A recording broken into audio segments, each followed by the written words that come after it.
ever been on your phone researching a tattoo artist for your next tattoo? You come across an artist that's done tattoos that are similar to what you want, and it looks pretty decent.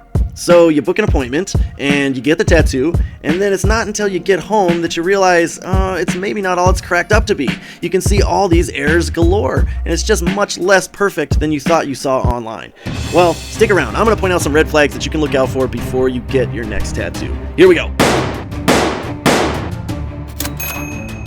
Hello, welcome to the show. This is Hack Hunter, where we review some of the best and worst tattoo artists in your cities. This week, we are going to stick with some studios in the UK. We were definitely not done hunting there, and we saw a huge response from our last video out there. So, without further ado, we found Anthony Sievers. Now, you can find him working at Devil's Cove Tattoo right there in Liverpool, UK. If you want to find him on Instagram, Devil's Cove _tattoo _Liverpool. Always do your own research, guys, but let me show you what I found.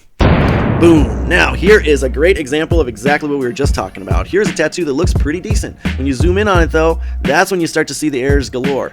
First off, when he just blacks out the eyebrows like this and does a solid, smooth outline of an eyebrow, that makes it far less realistic than what an actual eyebrow looks. But it does make it a lot quicker and easier for the tattoo artist. And those are the kind of things you want to look out for.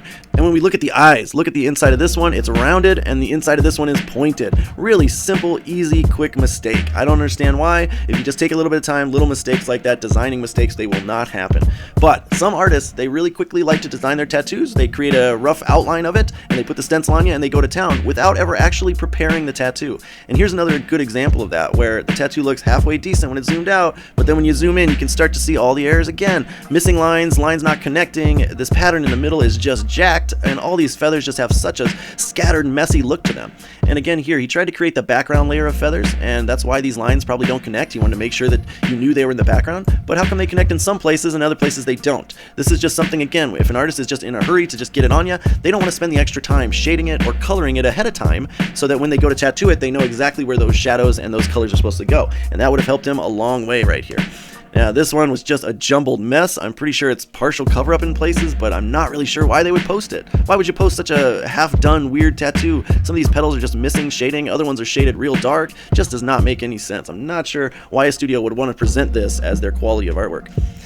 Now, one I came across that I had to show, because we've talked about this in the past too, yellows are really hard to blend and make look realistic, and some artists out there have figured it out. They know how to do it very, very well. I've been tattooing over 20 years now, and I absolutely made these same mistakes when I was starting out. But Anthony here has been tattooing over 6 years now. He should not be struggling and trying to figure this out on clients.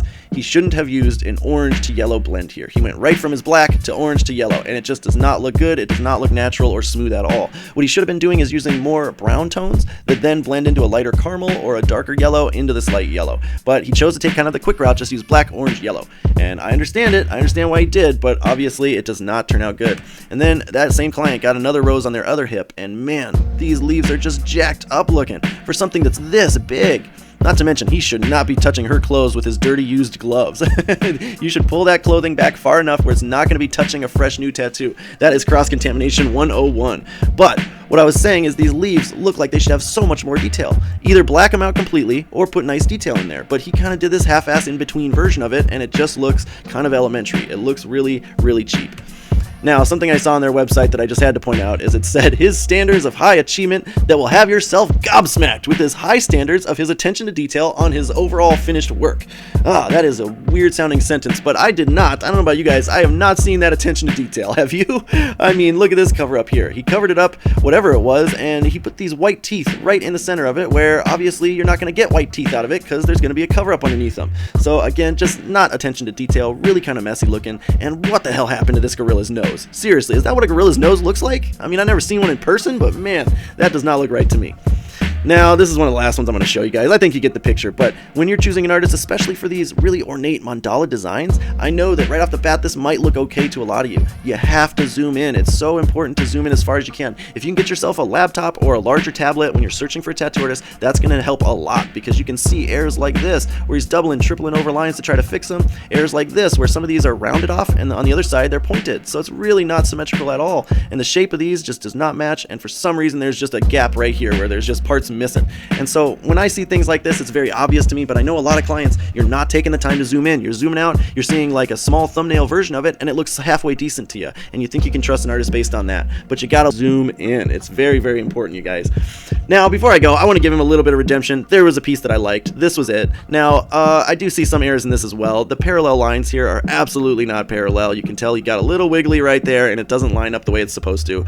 Also, this redness in her eye and on the bridge of her nose here, this is supposed to be white ink, but I think it's probably a little overworked. It's not going to come out bright white, unfortunately. And then some of the same line errors that we've seen before with, you know, missing lines or lines not connecting in the right place. And this one right here, overlapping a line where it's not supposed to. So there's still a lot of these errors in here. I wouldn't call this great work, but it definitely had a little bit more of a cleaner appeal than the rest of his stuff. But then, of course, I come across something like this, and I remember why we're trying to showcase him this week.